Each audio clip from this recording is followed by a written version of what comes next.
पैसे कमवणं जेवढं महत्त्वाचं आहे ना, तेवढंच महत्त्वाचं पैशापासून पैसा उभा करणं आहे. असं म्हणण्याचं कारण काय आहे, की भरपूर लोकं व्यवसायात असताना पैसे तर कमावतात, पण पैशापासून पैसा कसा वाढवायचा हे त्यांना माहितीच नसतं. त्याच्यामुळं तुम्हीसुद्धा जो व्यावसायिक असाल आणि व्यवसाय करत असाल किंवा नवीन स्टार्टअप असेल, तर पैशातून पैसा कसा उभा करायचा ही गोष्ट तुमच्या लवकर लक्षात आली पाहिजे.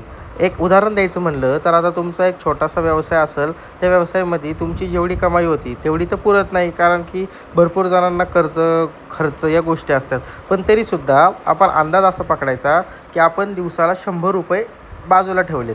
म्हणजे तुमच्या महिन्याचे ते झाले ₹3000.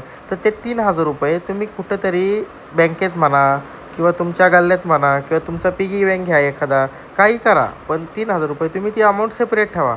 याचा उपयोग कधी होईल तुम्हाला, जेव्हा तुमच्या व्यवसायामध्ये थोडीशी अडचण येईल किंवा थोडासा काय अडथळा येईल आणि तुम्हाला थोड्या पैशांची गरज भासेल, इमर्जन्सी फंडिंगला गरज भासेल, त्यावेळेस तुम्ही या पैशाचा उपयोग करू शकता. इन केस 1 वर्ष जर तुम्ही ₹3000 महिन्याला साठवले, तर 12 महिन्याचे तुमचे 36,000 होतात. आता नकळत साठलेली ही रक्कम तुमच्या वेळेला कशी आणि कधी उपयोगी येईल हे कोणी सांगू शकत नाही.